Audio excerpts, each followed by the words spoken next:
Hello my future doctors. तो कैसे आप? तो उम्मीद है वही हमेशा की तरह मस्त होंगे, स्वस्थ होंगे और पढ़ाई में व्यस्त होंगे। तो एक बार फिर से आपका स्वागत है सीके बाबा की क्लास में और इस आप ही के खूबसूरत से प्लेटफॉर्म में जिसका नाम है एशियाई नीट। और हम अब क्या पढ़ रहे हैं? जैसे एग्जाम का टाइम पास है, नजदीक है, तो हम एनसीईआरटी की लाइन टू लाइन पढ़ रहे हैं जिससे कि एनसीईआरटी की एक भी लाइन में आपको कंफ्यूजन ना हो और आपके एग्जाम में सही सभी क्वेश्चन सही हो। ठीक है। तो पिछले लेक्चर में मैंने आपको सभी जो डिजीज है उनकी एक एक लाइन मैंने आपको अच्छी तरह से बता दी है। अगर आपने वो लेक्चर नहीं देखा है तो उसकी जो लिंक है वो डिस्क्रिप्शन बॉक्स में हमने दे रखी है, तो आप उसको जाकर के देख सकते हो। ठीक है। आज हम एक इम्पोर्टेंट डिजीज के बारे में पढ़ने की कोशिश करेंगे। एड्स एग्जाम के लिए इम्पोर्टेंट है, वैसे खतरनाक ही है। एड्स जो है एग्जाम के लिए इम्पोर्टेंट है, वैसे खतरनाक है। खतरनाक क्यों है? क्योंकि इसका इलाज ही संभव नहीं है। इलाज संभव नहीं है। एक बार जिसको हो गया उसका मरना तय। एड्स जिसको एक बार हो गया उसका मरना तय है, मतलब उसकी डेथ संभव है।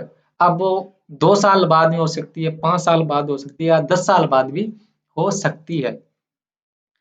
तो खैर हम ज्यादा बातें नहीं करेंगे, सीधी एनसीईआरटी पर आते हैं। एनसीईआरटी हमारी प्रिय पुस्तक पर हम आते हैं, क्या कहती है। देखिए एड्स जो है, एड्स ये क्या एड्स, AIDS, एड्स। तो एड्स की फुल फॉर्म क्या होती है?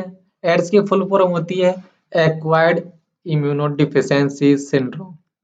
एक्वायर्ड इम्यूनोडिफिशियंसी सिंड्रोम, नाम से पता चल रहा है भाई। एक्वायर्ड, एक्वायर्ड का मतलब, एक्वायर्ड मतलब अरे जन्म के बाद, मतलब ये जन्मजात बीमारी नहीं है। पहली बात, नाम में क्या आ रहा है? एक्वायर्ड आ रहा है ना। तो एक्वायर कब करोगे आप? जन्म के बाद ही एक्वायर करते हो ना।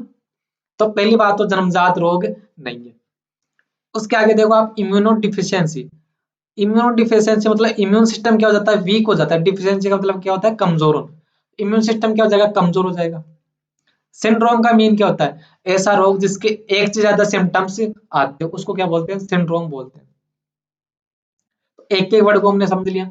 एक वर्ड का मतलब जन्म के बाद, मतलब जन्मजात रोग नहीं है। इम्यून डिफिशियंसी मतलब इम्यून सिस्टम क्या हो जाएगा? वीक हो जाएगा। सिंड्रोम मतलब इसके एक से ज्यादा सिम्टम्स नजर आते हैं। अब आप देख के पहले समझिए।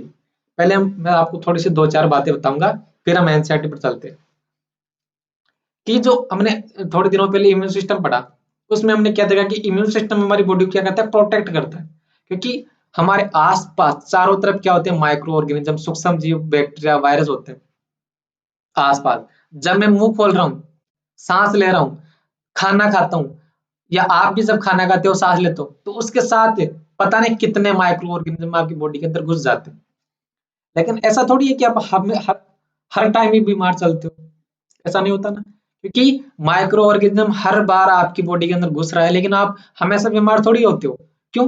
क्योंकि एंट्री तो हो जाती है उनकी, लेकिन उनसे लड़ने के लिए आपकी बॉडी के अंदर क्या है? इम्यून सिस्टम होता है। इम्यून सिस्टम उनसे क्या करता है? लड़ता है। लेकिन एड्स में क्या होगा? एड्स में क्या होगा कि इम्यून सिस्टम ही वीक हो जाता है। इम्यून सिस्टम क्या हो जाता है? कमजोर हो जाता है। तो जो लड़ने वाला था रोग कारकों से, मतलब रोग कारकों से या पैथोजन से जो लड़ने वाला जो सिस्टम तुम्हारी बॉडी के अंदर, अरे वही वीक हो रहा है। तब मान लो कि ऐसा माइक्रो ऑर्गेनिज्म जिसकी कोई औकात भी नहीं थी कि वो जुकाम भी कर सके हमको, वो आकर के सीवियर डिजीज कर देता है, घातक बीमारी कर देता है। ठीक है ना। तो ऐसा ये क्या है? रोग है। इसमें इम्यून सिस्टम क्या हो जाता है? वीक होने की वजह से हमको कोई भी माइक्रो ऑर्गेनिज्म से हम क्या हो जाते हैं? रोगी हो जाते हैं, हमको रोग हो सकता है। अब एक कंफ्यूजन और रहती है कि इसको जनरली क्या बोला जाता है? HIV ads. तो HIV अलग चीज है, एड्स अलग चीज है। HIV तो क्या है? जो रोग करेगा उस वायरस का नाम है। HIV तो किसका नाम है? जो रोग करेगा उसका नाम है। एड्स किसका नाम है? रोग का नाम है। एड्स तो रोग का नाम है। और HIV क्या है? जो एड्स करेगा, जिसकी वजह से एड्स होता है, उस रोग कारक का या उस वायरस का नाम क्या है? HIV होता है। तो देखिए आगे क्या लिखा हुआ है।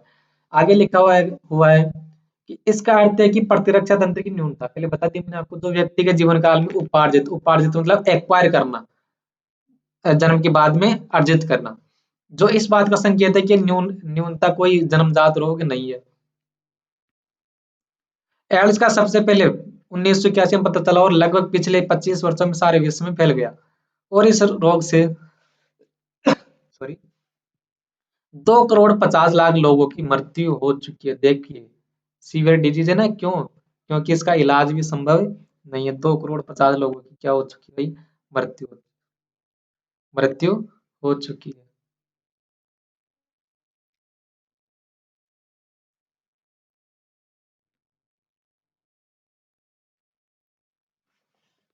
2,50,00,000 लोगों की क्या हो चुकी है? मृत्यु।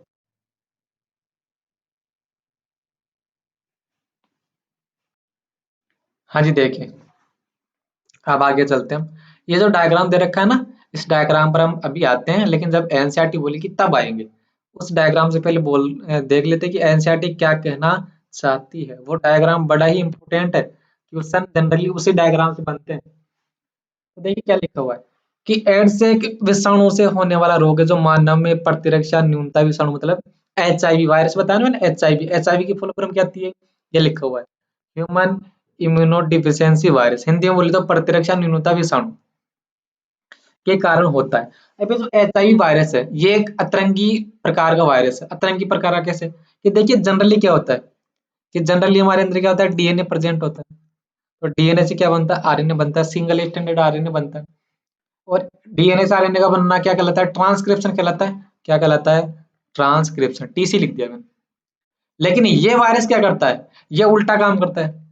आरएनए से क्या बनाता है? डीएनए बनाता है। तो उल्टा काम कर रहा है, तो उल्टे के लिए क्या वर्ड यूज करते हैं हम? रेट्रो। तो इस ये कौन सा वायरस है? रेट्रो वायरस होता है। ये एचआईवी वायरस है ना, वो क्या होता है? रेट्रो वायरस होता है, जो कि क्या करेगा? आरएनए से क्या बनाएगा? डीएनए बनाएगा। तो डीएनए से जब आरएनए बनता है तब उसको क्या बोलते हैं? ट्रांसक्रिप्शन। तो जब आरएनए से डीएनए बनेगा तो उसको क्या बोलेंगे? अब रिवर्स ट्रांसक्रिप्शन। क्या बोलेंगे? रिवर्स ट्रांसक्रिप्शन हम बोलेंगे। ठीक है। तो एचआईवी विषाणु के उस समूह से आता है जिसे क्या बोलते हैं? रेट्रोवायरस हम कहते हैं। रेट्रोवायरस कहते हैं। अब ये जो वायरस है ना, इसका ये जो डायग्राम है देखिए आप ध्यान से, मैंने आपको पिक्चर आपको दिखा रहा हूँ, तो उस डायग्राम को आप ध्यान से देखिए। उसमें क्या है? अंदर ही अंदर आरएनए के दो मॉलिक्यूल आपको दिख रहे हैं, सिंगल स्टैंडर्ड आरएनए के दो मॉलिक्यूल दिख रहे हैं। देखिए आप डायग्राम को ध्यान से। और उसके साथ उसके साथ कौन अटैच है? उसके साथ कौन अटैच है? नीचे देखिए राउंड राउंड जो आपको ब्लैक ब्लैक दिख रहे हैं ना, वो कौन है? वो है आरएनए से डीएनए बनाने के लिए जो एंजाइम यूज आएगा, रिवर्स ट्रांसक्रिप्टेज। आरएनए से डीएनए बनाने की प्रोसेस को क्या बोलेंगे? Reverse transcription. लेकिन उसमें यूज जो एंजाइम आएगा उसको क्या बोलते हैं? Reverse transcriptase. तो ये रिवर्स ट्रांसक्रिप्टेज एंजाइम इसके पास प्रेजेंट होता है। तो ये डायग्राम था इसका, जिसमें आरएनए जीनोम को ढकने वाला आवरण होता है। देखिए आपने आवरण देखा ना, आरएनए जीनोम था, उसके चारों तरफ बाउंड्री आपको नजर आ रही थी, अलग अलग आपको बाउंड्री नजर आ रही थी। आमतौर पर एचआई का संक्रमण निम्नलिखित से होता है। देखिए एचआईवी कैसे फैलता है? आपने एचआईवी कैसे फैलता है इसके बारे में आपने पहले सुन रखा होगा। एचआईवी कैसे फैलता है? जनरली कैसे फैलता है? संक्रमित व्यक्ति के साथ यौन संपर्क बनाने की वजह से। क्यों? क्योंकि ये जो वायरस है वो कहाँ पर प्रेजेंट होता है? बॉडी फ्लूइड के अंदर प्रेजेंट होता है। जैसे ब्लड के अंदर प्रेजेंट होगा, सीमन के अंदर प्रेजेंट होगा। सीमन सीमन मतलब वीर्य। वेजाइनल सिक्रेशन के अंदर प्रेजेंट होगा, मतलब योनि स्त्राव के अंदर प्रेजेंट होता है। तो जब कोई पर्सन किसी दूसरे पर्सन के साथ सेक्सुअल कांटेक्ट बनाता है, सेक्सुअल कांटेक्ट तो दूसरे के साथ ही बनाएगा, कोई अपने साथ तो बनाएगा नहीं। क्यों? क्योंकि हम तो कैसे एक लिंगी होते हैं ना। सब प्लांट, कुछ प्लांट क्या होते हैं? द्विलिंगी होते हैं, तो वो अपने आप ही क्या करते हैं? उसी का परागकण निकल कर उसी पर गिर गया। लेकिन हम क्या है? एक लिंगी है ना, तो हम तो सेक्सुअल कांटेक्ट दूसरे पर्सन के साथ ही बनाएंगे। ठीक है। सोचिए कितना अच्छा लगता है कि अगर हम भी क्या होते? द्विलिंगी होते, तब तो फिर कोई लोचा ही नहीं था। लेकिन ऐसा नहीं है, मैं अज्यूम कर रहा हूँ ऐसा, लेकिन ऐसा अभी है नहीं। तो आप भी इसके बारे में ज्यादा ना सोचें। हाँ, ब्लड में प्रेजेंट है, वेजाइनल सिक्रेशन के अंदर प्रेजेंट है, मिल्क में प्रेजेंट है, और साथ में कहाँ पर प्रेजेंट है? सीमन में प्रेजेंट है। तो सेक्सुअल कांटेक्ट के दौरान ये फैल सकता है।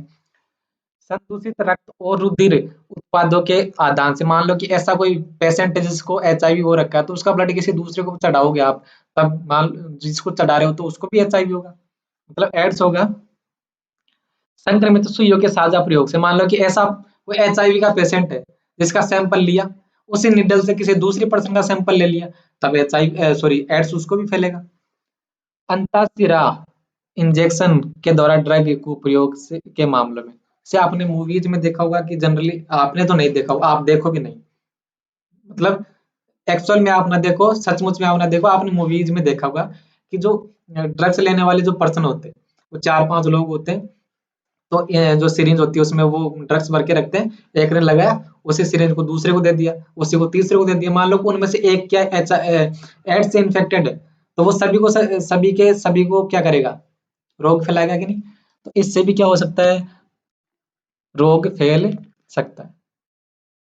आगे चलते हैं। संक्रमित मां से अगर कोई मदर इन्फेक्टेड है तो उसके जो गर्भ में बच्चा होगा वो भी इससे क्या हो सकता है, संक्रमित हो सकता है। इसलिए जिन लोगों में संक्रमण होने का बहुत ज्यादा खतरा है वे ऐसे व्यक्ति जो एक से अधिक लोगों से मैथुन करते हैं। ठीक है, अगर मान लो कि ऐसे व्यक्ति के साथ सेक्सुअल कांटेक्ट बना रहे हो जो कि अनजान है, आपको पता नहीं कि वो HIV एड्स से इन्फेक्टेड है या नहीं है, ठीक है, तो वो आपके लिए अनजान हुआ। या फिर एक से ज्यादा लोगों के साथ सेक्सुअल कांटेक्ट बनाते हो, तब हो सकता है ना किसी को एड्स हो, तब इससे भी एड्स फैल सकता है। तो जहां तक हो तो एक से ज्यादा लोगों के साथ सेक्सुअल कांटेक्ट नहीं बनाने चाहिए, अनजान व्यक्तियों के साथ सेक्सुअल कांटेक्ट नहीं बनाने चाहिए। ये मेरी पर्सनल राय है और ये एनसीईआरटी भी ऐसा ही बोल रही है। लेकिन आप कैसे क्या करते हो वो आपकी मर्जी, मैंने तो बताना था जो बता दिया, अब संभल करके चलना आपका काम है। एनसीईआरटी भी आपको आगाह कर रही है कि ऐसा ना करे, ऐसा करना आपके लिए खतरनाक हो सकता है। वो जो ऊपर डायग्राम चला गया ना उस पर आएंगे हम, थोड़ा सब्र रखिए आप, आएंगे उस पर भी। ऐसे व्यक्ति जिन्हें बार बार रक्त की जरूरत होती है, और किनको किनको हो सकता है ये, मान लो कि ऐसे व्यक्ति है जिनको बार बार ब्लड चढ़ाने की जरूरत है, तो मान लो कि वो ऐसे थोड़ी है कि हर बार वो एक ही पर्सन से ब्लड लेगा, हर बार वो अलग अलग पर्सन से ब्लड ले सकता है, क्योंकि एक पर्सन में तो ऐसा इतना ब्लड नहीं होगा खुद में। तो अगर मान लो कि वो अपनी पूरी लाइफ के ड्यूरिंग 10 लोगों से ब्लड लेता है, तो मान लो कि हो सकता है किसी ना किसी में एड्स हो, तो ऐसे भी ये फैल सकता है। संक्रमित मां से बच्चे, क्या आपको मालूम है, क्या आपको मालूम है कि किन लोगों में बार बार ब्लड ट्रांसफ्यूजन की आवश्यकता होती है, किन लोगों में होती है, अरे जिनकी कोई बड़ी सर्जरी हुई हो, जिनको कोई ब्लड कैंसर हो, या जिनका कोई एक्सीडेंट हो गया हो, या एनीमिया की वजह से जिनका बार बार ब्लड लॉस होता हो, तो ऐसे व्यक्ति ऐसे लोगों को ब्लड बार बार चढ़ाने की जरूरत होती है। यहाँ पर ध्यान देना महत्वपूर्ण है कि HIV एड्स केवल छूने या शरीर के संपर्क में आने से नहीं फैलता, वेरी वेरी इंपॉर्टेंट। आज मैं एक ज्ञान की बात आपको यहाँ पर बताने जा रहा हूँ जो आपके लिए बहुत ही महत्वपूर्ण है, बहुत ही ज्ञान की बात मैं यहाँ पर आपको बताने जा रहा हूँ कि कोई ऐसा पेशेंट है जो कि HIV एड्स से ग्रसित है, तो अगर आप उसको टच करते हो, उसके साथ हग करते हो, या आप उसको किस करते हो, तब आपको एड्स नहीं फैलेगा। चुंबन करने से मतलब किस करने से, हग करने से मतलब झप्पी लेने से, जादू की झप्पी, आपने मुन्ना भाई MBBS फिल्म देखी होगी ना, तो जादू की झप्पी देने से, टच करने से एड्स नहीं फैलता है। तो आप बायोलॉजी के स्टूडेंट हो, तो आप सारी चीजों को अच्छी तरह से, ठीक है, आप वो ना करें जो सोसाइटी में हो रहा है, आप वो कीजिए जो कि एक्चुअल में होना चाहिए। जनरली होता क्या है कि ऐसा कोई पेशेंट है जिनको जिनको अभी तो रूरल एरिया जो ग्रामीण जो क्षेत्र होते हैं ना, वहां पर भी ऐसा किया जाता है, मान लो किसी को टीबी हो गया या और कोई रोग हो गया, तो उसके पास लोग जाते नहीं है कि ऐसा सोचते हैं कि हमको भी यह हो सकता है। या एड्स का कोई पेशेंट है, उसको मतलब अलग ऐसे अलग ही डाल दिया जाता है, उसके पास भी कोई नहीं जाता है, उसको खाना भी अलग से दूर से दिया जाता है। तो वो क्या है कि उनको इस चीज के बारे में नॉलेज नहीं है कि यार कि पास जाने से, छूने से ऐसे भी वो सोचते हैं कि इससे हमको भी एड्स फैल सकता है। तो आप तो क्या हो, आपको पता है, मैंने आपको बता दिया कि ये इस इन्हीं वजह से एड्स नहीं होता है, ये केवल शरीर में स्त्रावित द्रवों से फैलता है। अगर आप किसी व्यक्ति के बॉडी फ्लूइड के कांटेक्ट में आते हो, उनका बॉडी फ्लूइड आपके बॉडी फ्लूइड के कांटेक्ट में आएगा तभी एड्स फैलेगा। लेकिन उसमें से भी किसको छोड़ना है, जो आपकी लार है, सलाइवा है, सलाइवा में HIV का वायरस प्रेजेंट नहीं होता है। उसके अलावा मिल्क हो गया, वेजाइनल सिक्रेशन हो गया, सीमन हो गया, ब्लड हो गया, इन इनमें क्या होता है, HIV का जो वायरस है वो प्रेजेंट होता है। तो अगर ब्लड किसी दूसरे का ब्लड आपके ब्लड के कांटेक्ट में आ रहा है तो फैल सकता है। सीमन वेजाइनल सिक्रेशन के कांटेक्ट में आता है तब फैल सकता है। लेकिन किस करने से, हग करने से, छूने से ऐसे एड्स नहीं फैलता है। यह भी महत्वपूर्ण है कि शारीरिक एवं मनोवैज्ञानिक स्वच्छता के लिए यह आवश्यक है कि HIV एड्स प्रभावित व्यक्ति को परिवार से या समाज से अलग थलग न किया जाए। ये बात मैंने पहले आपको बता दी। पता लगाइए कि ऐसी परिस्थिति की सूची बनाइए, संक्रमण होने और एड्स के लक्षण प्रकट हो। अ, ये यहाँ पे लिखा हुआ है कि पता लगाइए और ऐसी परिस्थिति की सूची बनाइए। बनाएंगे कभी टाइम मिलेगा, तो अभी टाइम नहीं, अभी तो आप एग्जाम पर फोकस कीजिए। ठीक है ना? ठीक साहब। अब एक टर्म मैं आपको बताने जा रहा हूँ, इंक्यूबेशन पीरियड। इंक्यूबेशन पीरियड, देखिए कुछ कुछ टर्म ऐसे होते हैं जो मैं बोलता हूँ लेकिन यहाँ पर लिखे हुए नहीं होते, तो आप वहां पर एनसीईआरटी में उसको नोट कर लीजिए कीजिए। Incubation period. इंक्यूबेशन पीरियड क्या होता है? क्या होता है इंक्यूबेशन पीरियड?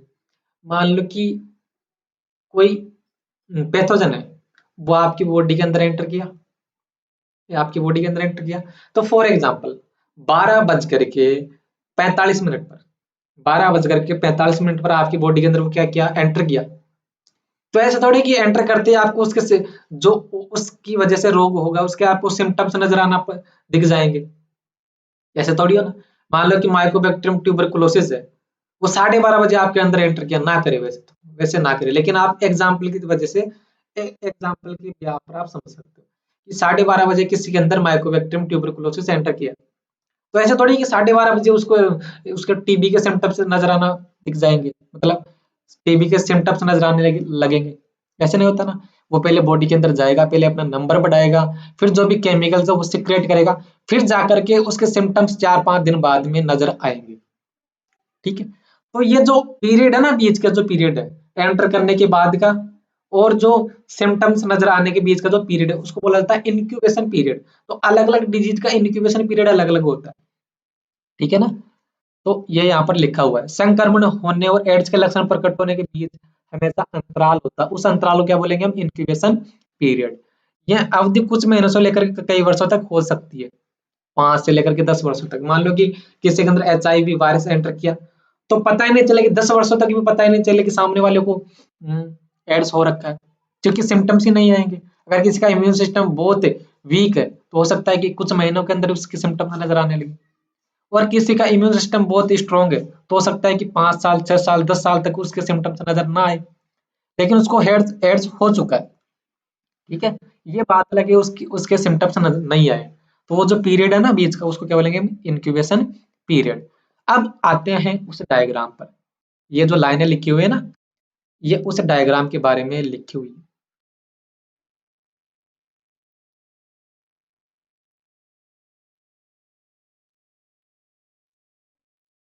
ये बता रहा है कि एड्स कैसे फैलता है, डिजीज कैसे खोज करता है, फैलने का मतलब वो नहीं। अब मतलब डिजीज कैसे खोज करेगा, जो HIV वायरस है वो बॉडी के अंदर जाने के बाद में डिजीज कैसे खोज करेगा। ठीक है? तो समझते हैं, इस बारे में रेड कलर लूंगा आपके लिए, आपके लिए थोड़ा सा रेड कलर लूंगा। तो ये मान लो कि क्या है, ये रंगीन आ गया रे। अरे रंगीन आ गया अलग अलग टाइप का, ये तो मेरे को पता ही नहीं था।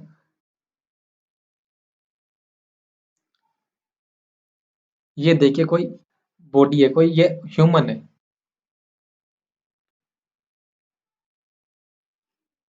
ये जो ये पूरा का पूरा आपको दिखा रखा है ना, ये क्या है, कोई ह्यूमन बॉडी। ये आपको जो दिखा रखी है, ये आपको जो मैं ब्लैक कर देता हूँ, ये आपको जो दिखा रखा है ना, ये क्या है, ह्यूमन बॉडी के अंदर प्रेजेंट सेल है। ठीक है? ये पूरी ह्यूमन बॉडी है, और ये जो आपको दिखा रखा है ना, ये क्या है,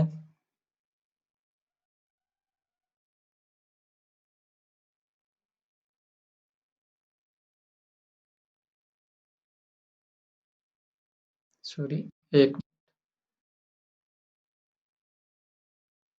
हाँ, तो ये क्या है, ये सेल है। ठीक है, तो देखिए क्या हो रहा है, क्या हो रहा है, मैं इसको थोड़ा सा बड़ा कर लूँ। ये देखिए बड़ा हो गया।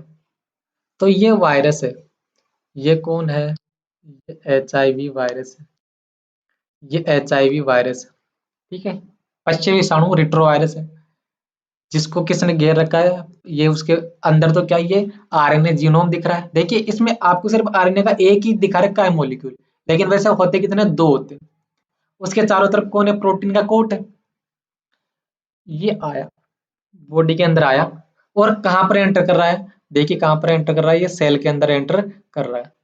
सेल के अंदर ये क्या कर रहा है, एंटर कर रहा है।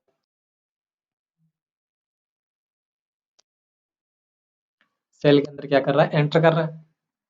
अब सेल के अंदर जब एंटर करेगा ना, ये तो पूरा का पूरा एंटर नहीं करता है, पूरा का पूरा एंटर नहीं करता है, सिर्फ किसको एंटर करवाता है, जो उसका जो जीनोम है। बॉडी के अंदर तो पूरा आएगा, बॉडी के अंदर तो पूरा आएगा, लेकिन सिर्फ जब सेल में जाएगा ये, अभी पता चलेगा आपको सेल में क्यों जा रहा है, सेल में क्यों जा रहा है। बस आप इत्मीनान के साथ बैठ रहिए और चीजों को सुनते रहिए बस। ठीक है, तो आगे का काम मेरा है। तो बॉडी के अंदर आया कौन, HIV का वायरस। बॉडी के अंदर क्या, सेल है, सेल है, तो सेल के अंदर एंटर करेगा, लेकिन सिर्फ कौन एंटर करेगा, इसका जो RNA है वो एंटर करेगा। ठीक है जी साहब, ये क्या लिख रखा है, ये प्राणी कोशिका लिख रखा है, ये उसकी सेल मेम्ब्रेन है, सेल की सेल मेम्ब्रेन होगी। तो ये देखिए RNA यहाँ पर आ गया, RNA आ गया। ये लिख रखा है कि विषाणुवीय RNA कोशिका में प्रवेशित, विषाणुवीय RNA कोशिका में प्रवेशित कर गया भाई साहब, प्रवेश कर गया। ठीक है, कर गया प्रवेश, देखिए प्रवेश कर गया ये। अब प्रवेश करने के बाद में क्या करेगा, ये तो क्या था, ये तो था RNA, लेकिन प्रवेश करने के बाद में RNA से क्या बना लेता है, ये डबल स्टैंडर्ड DNA बना लेता है। अब यहाँ पर NCERT ने ये मेंशन नहीं कर रखा है, उसको ये सिंगल स्टैंडर्ड दिखा रखा है, लेकिन आप यहाँ पर जैसे मैंने किया है ना पेन से, तो आप NCERT में वैसे कर लेना। तो RNA से क्या बना, RNA से क्या बना, DNA बन गया। RNA से DNA बनने की प्रोसेस क्या कहलाती है, रिवर्स ट्रांसक्रिप्शन, रिवर्स ट्रांसक्रिप्शन। तो यही क्या लिखा हुआ है, विषाणुवीय DNA प्रतीप ट्रांसक्रिप्टेज द्वारा उत्पन्न होता है।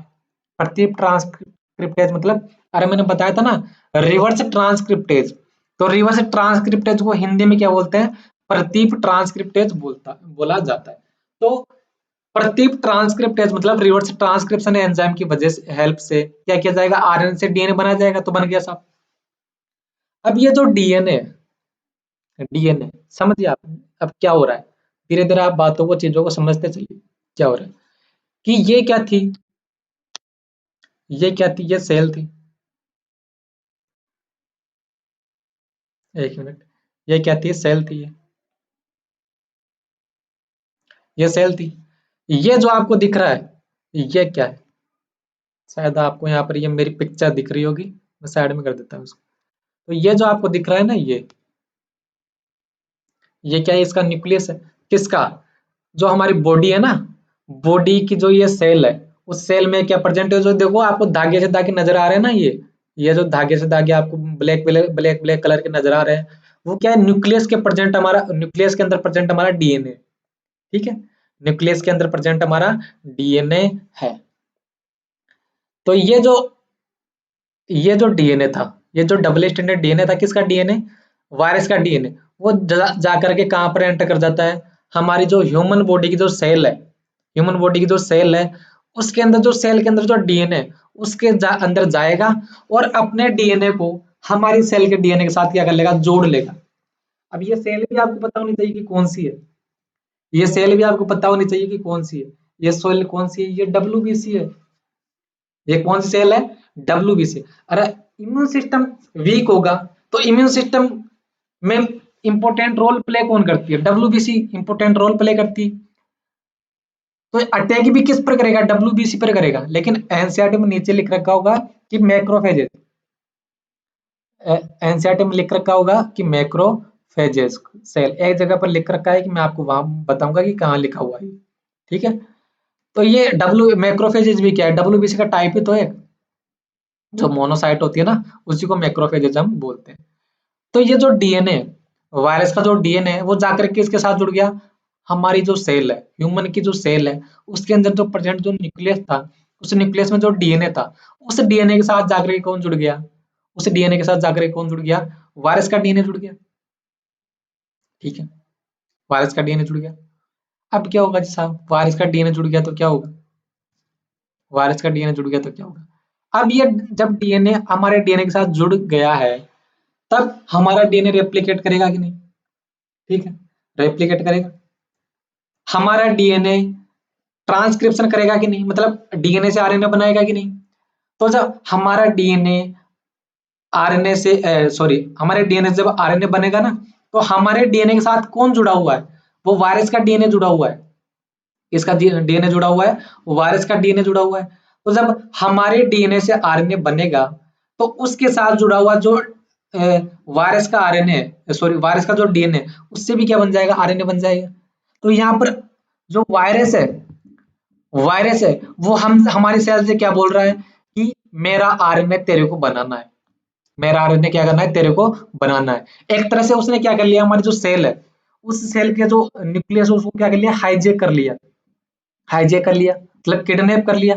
अब वो बोल रहा है कि मैंने अपना डीएनए तेरे साथ जोड़ दिया है, मैंने अपना डीएनए तेरे साथ जोड़ दिया है। अब तू जब भी अपना आरएनए बनाएगा, तो तेरे को उसके साथ साथ मेरे डीएनए से भी क्या बनवाना पड़ेगा, आरएनए बनवाना पड़ेगा। और ये देखिए आरएनए का क्या मॉलिक्यूल क्या हो गया, तैयार हो गया।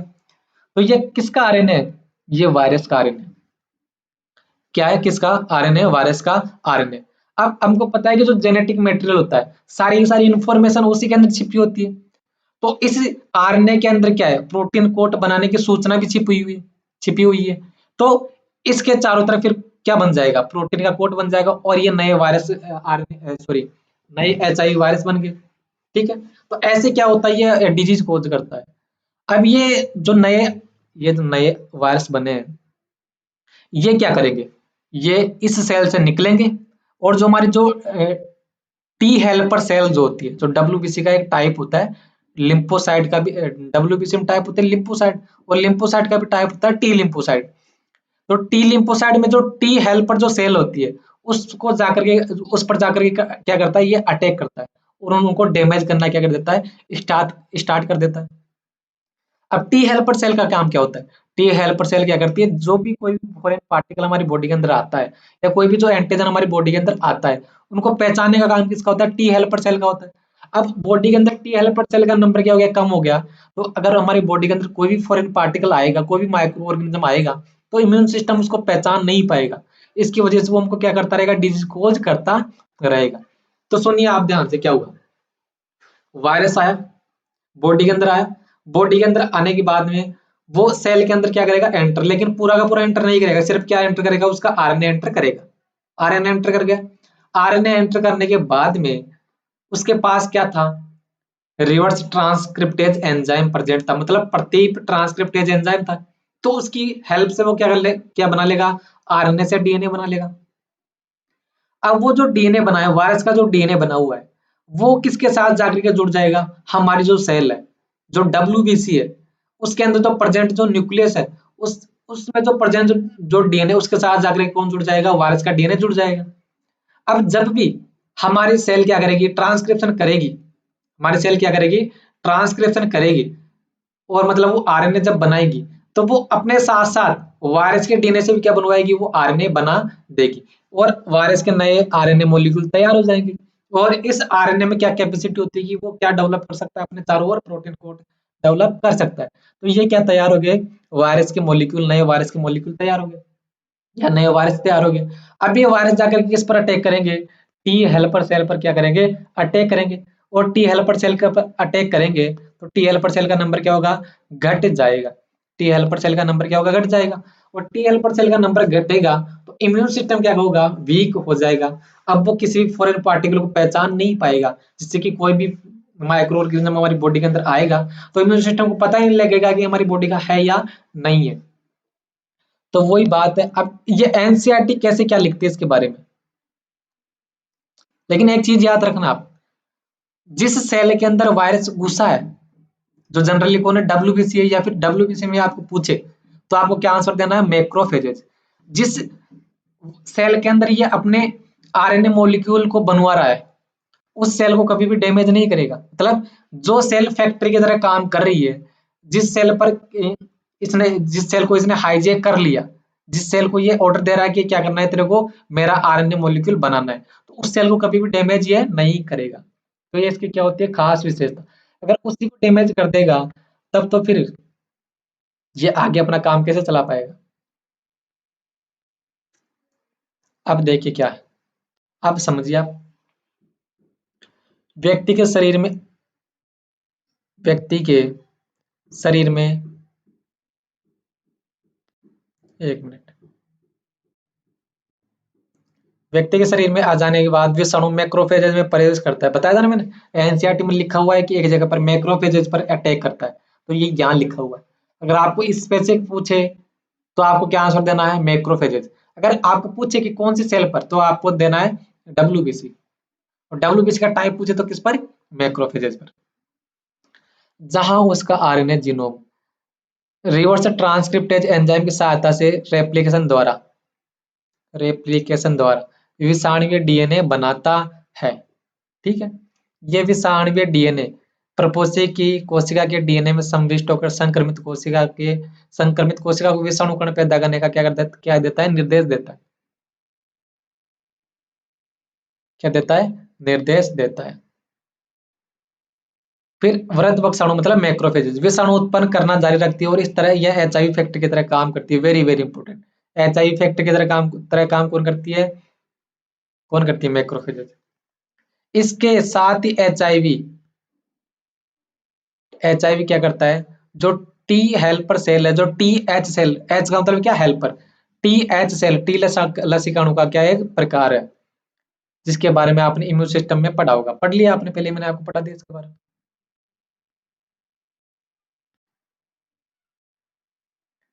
टी हेल्पर सेल में घुस जाता है और वहां प्रतिकृति बनाता है और संतति विषाणु पैदा करता है। रुधिर में छोटे के संतति विषाणु दूसरे सहायक टी लसिकाणु पर हमला करते हैं। यह क्रम बार बार दोहराया जाता है, जिसकी वजह से संक्रमित व्यक्ति के शरीर में सहायक टी जो लसिकाणु उसकी संख्या में लगातार क्या जाती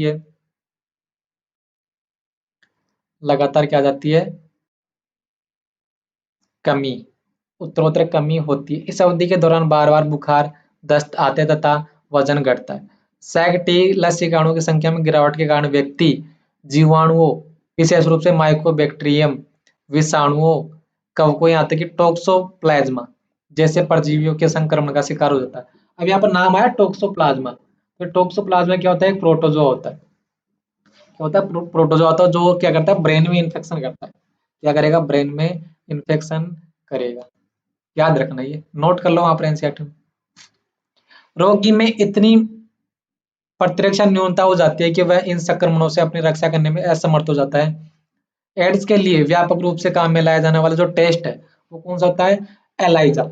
एड्स का पता लगाने के लिए जो टेस्ट किया जाता है कि एड्स है या नहीं किसी पेशेंट को, तो उसके लिए कौन सा टेस्ट यूज किया जाता है, एलाइजा। एलाइजा की फुल फॉर्म होती है एंजाइम लिंक्ड इम्यूनोसोर्बेंट एसे।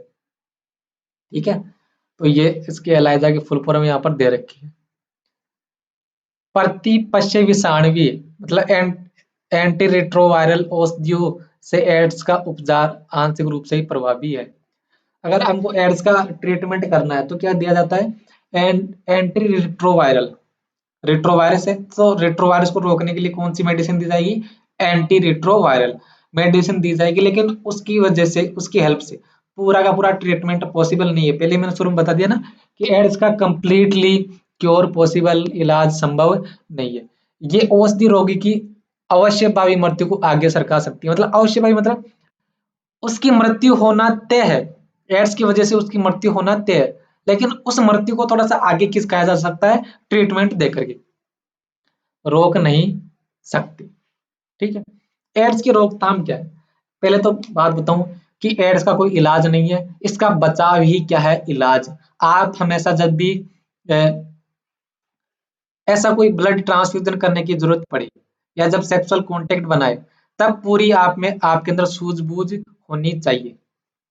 एड्स को ठीक नहीं किया जा सकता है, इसलिए इसकी रोकथाम ही सबसे उत्तम उपाय है। Very very important. इसके अलावा HIV संक्रमण सचेतन व्यवहार पैटर्न के कारण फैलता है, न कि निमोनिया या टाइफाइड की तरह अनजाने में। अब ये क्या चीज है? देखिए, निमोनिया जो टाइफाइड है, निमोनिया या जो टाइफाइड है, उसके जो बैक्टीरिया है वो कहाँ पर आसपास के वातावरण में रहते हैं। तो जब वो आपकी बॉडी के अंदर एंटर करेंगे तो आपसे पूछ करके एंटर थोड़ी करेंगे वो, क्योंकि जब आप सांस लोगे, आप मुंह खोलोगे, भोजन खाओगे, तो उसके साथ ही वो एंटर कर सकते हैं। तो वो जब आपकी बॉडी के अंदर एंटर कर रहे हैं तो उसका आपको पता नहीं है, पता नहीं है आपको। लेकिन जब एड्स फैलता है तो ये हमारी खुद की गलती की वजह से फैलता है, क्योंकि एड्स कब फैलेगा? ऐसे थोड़ी कि एड्स का जो वायरस है वो हवा में प्रेजेंट रहता तो हवा के साथ बॉडी के अंदर चला जाएगा, ऐसा नहीं। वो किसके थ्रू फैलता है? सिर्फ बॉडी फ्लूइड के थ्रू फैलता है। तो मान लो कि जब ब्लड ट्रांसफ्यूजन किया गया तब ब्लड का ठीक तरह से वो एलाइजा टेस्ट नहीं किया गया, ऐसा कोई पेशेंट है जिसको पहले इससे एड्स हो रखा है और बिना जांच किए हुए उसका ब्लड किसी दूसरे व्यक्ति को चढ़ा दिया गया, तब एड्स फैलेगा कि नहीं? तो ये किसकी गलती है? हमारी खुद की गलती है। कोई अनजान व्यक्ति है जिसके साथ आप सेक्सुअल कांटेक्ट बना रहे हो, तो हो सकता है कि वो क्या एड्स से ग्रसित हो सकता है वो एड्स से ग्रसित हो। तो ऐसे मामलों में आप जो कॉन्ट्रासेप्टिव मेथड है जैसे कि कॉन्डोम्स हो गए, इनका यूज करना चाहिए। अगर आप किसी अनजान व्यक्ति के साथ सेक्सुअल कांटेक्ट बना रहे हो तो ऐसे जो ये कॉन्ट्रासेप्टिव मेथड है, कॉन्ट्रासेप्टिव मेथड मतलब कॉन्डोम्स वगैरह, इनका यूज करना चाहिए। यह ठीक है कि रक्तदान रोगियों में, नवजातों में, मासिक आदि में संक्रमण सही निगरानी न होने के कारण हो सकता है। बताया ना मैंने, क्योंकि ये अनजाने में नहीं होता, हमारी खुद की गलती से होता है। एकमात्र बहाना अभिज्ञानता हो सकती है, मतलब खुद, मतलब किसी चीज के बारे में पता न होना, या हमारी खुद की गलती। लेकिन कहावत बिल्कुल ठीक है कि अज्ञानता के कारण मत रहो। वेरी वेरी इंपॉर्टेंट लाइन, ये बहुत ही तगड़ी लाइन है कि अज्ञानता के कारण मत मरो। कि आपको पता है कि जो एड्स है वो सेक्सुअल कांटेक्ट के ड्यूरिंग फैल सकता है। ऐसे व्यक्ति के साथ सेक्सुअल कांटेक्ट अगर बना रहे हैं जिसको पहले से एड्स है, तो उसके साथ सेक्सुअल कांटेक्ट बनाने की वजह से एड्स फैल सकता है। तब भी फिर भी हम जानबूझ करके ऐसा कर रहे हैं, तो वो किसकी फिर गलती है? वो हमारी गलती है। तो यहाँ पर लिखा हुआ है कि अज्ञानता के कारण मत मरो। हमारे देश में राष्ट्रीय एड्स नियंत्रण संगठन, ये देखिए यहाँ पर एक इंपॉर्टेंट फुल फॉर्म आई है, नाको। नाको आपसे पूछ ले कि NaCO की फुल फॉर्म क्या होती है, तो NaCO की फुल फॉर्म होती है नेशनल एड्स कंट्रोल ऑर्गेनाइजेशन। और तो एक तो नाको की जो फुल फॉर्म है वो आपको याद रखनी है। फिर आगे लिखा हुआ है कि अन्य जो गैर सरकारी संगठन है जैसे NGO लोगों को एड्स के बारे में शिक्षित करने के लिए बहुत काम कर रहे हैं। HIV संक्रमण को फैलने से रोकने के लिए, HIV संक्रमण को फैलने से रोकने के लिए विश्व स्वास्थ्य संगठन मतलब WHO, वर्ल्ड हेल्थ ऑर्गेनाइजेशन ने अनेक कार्यक्रम आरंभ किए हैं। बैंकों के रक्त का HIV को मुक्त करना, सार्वजनिक और निजी अस्पतालों क्लिनिकों में डिस्पोजल सुइयों और सिरिंज ही काम में ली जाए, इसकी व्यवस्था करना, कॉन्डोम का मुफ्त वितरण। पता है ना कि अगर कॉन्डोम का यूज कर रहे हैं तब वहां पर पॉसिबिलिटी कम है कि एड्स फैलने की। कॉन्डोम का वितरण, ड्रग के कुप्रयोग को नियंत्रित करना, सुरक्षित यौन संबंधों की सिफारिश करना और सुग्राही सस्पेक्टेबल पॉपुलेशन में HIV के लिए नियमित जांच को बढ़ावा देना कार्यक्रमों में से कुछ एक है। अब ये नीचे वाला जो पैराग्राफ है ना, ये यहाँ पर थोड़ी सी ज्ञान की बातें लिखी हुई है, तो इसको आप एक बार रीडिंग लगा लेना, ठीक है। तो ये हमारा आज का लेक्चर था जिसमें हमने एड्स के बारे में देखा, समझा और आपने अच्छी तरह से सुना होगा। तो ऐसे ही स्वस्थ रहे, मस्त रहे, पढ़ाई में व्यस्त रहे। अगर आपको किसी भी प्रकार की कोई क्वेरीज है, कोई क्वेश्चन है, तो आप जो टेलीग्राम ग्रुप है हमारा, जिसकी लिंक डिस्क्रिप्शन बॉक्स में भी दे रखी है, या कमेंट बॉक्स में भी लिख करके आप कोई भी क्वेश्चन पूछ सकते हो। तो मिलेंगे अगले लेक्चर में, तब तक के लिए थैंक यू वेरी मच।